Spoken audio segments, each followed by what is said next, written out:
You know, ever since the longevity paradox came out, I've been getting asked the same question over and over. Dr. Gundry, should I follow the plant paradox or the longevity paradox? Some people are feeling great on the plant paradox and want to stick with it.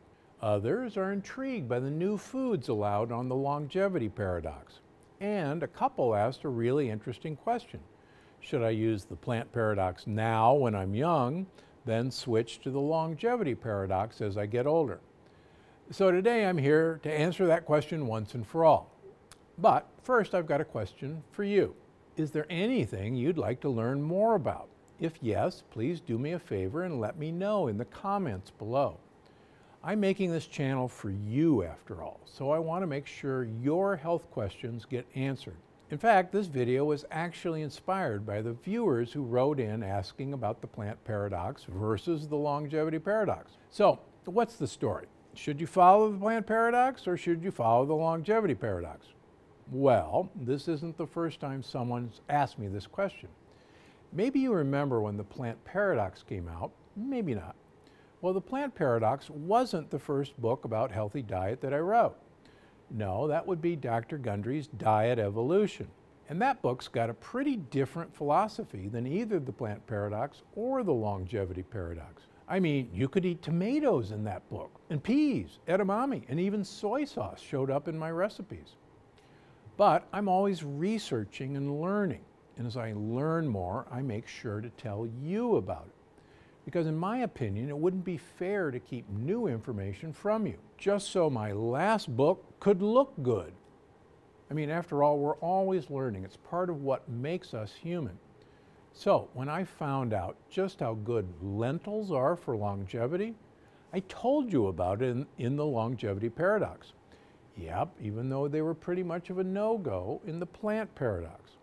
So, which diet should you follow? Well, the truth is the plant paradox plan and the longevity paradox plan are pretty darn similar. In fact, there's not a single food that's allowed on the plant paradox and not allowed on the longevity paradox. So, if you're eating the plant paradox way and it's working out for you, whatever you do, don't stop.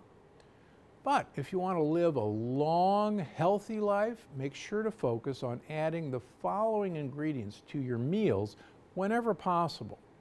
Fresh herbs, especially sage and rosemary. Mushrooms every day if you want, and it doesn't matter if they're cooked or raw. Walnuts, try to eat a handful every day. Parmesan cheese from Italy if you choose to eat dairy. Fully fermented soy like tempeh, miso, and natto. And once you get comfortable with the diet and begin feeling your best, like think about phase 3, go ahead and add in beans and legumes. Yeah, you heard that right. Just please make sure to pressure cook them or buy Eden brand canned beans. They're the only brand I know of that come pre-pressure cooked. But if you know another brand that's pressure cooked, please let me know in the comment below. I want to hear about it. Because the more lectin-free food that's widely available, the better.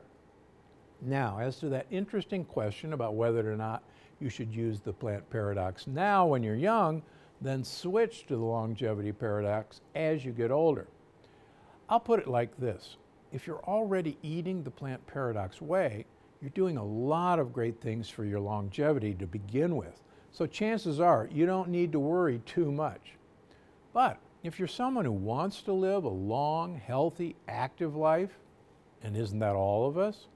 I suggest adding those longevity foods I mentioned earlier now, no matter how old you are. Think of it like a fitness routine. If you work out regularly and have always worked out regularly, your body stays in good shape. But let's say hypothetically that you aren't an exerciser until one day at the doctor's office you get the news that you're not in the best shape and you need to start working out. So you do, but even if you're doing the same workout as the lifelong exerciser on the next machine, it's a lot harder for you and your body. You're just not used to it.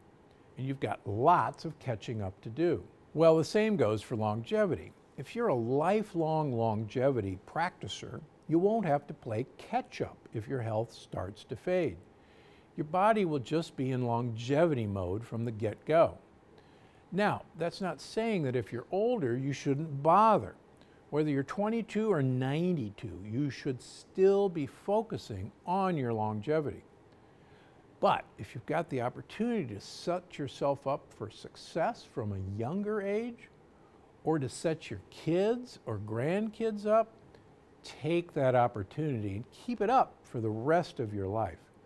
Believe me, it's worth it, because I'm Dr. Stephen Gundry, and I'm always looking out for you.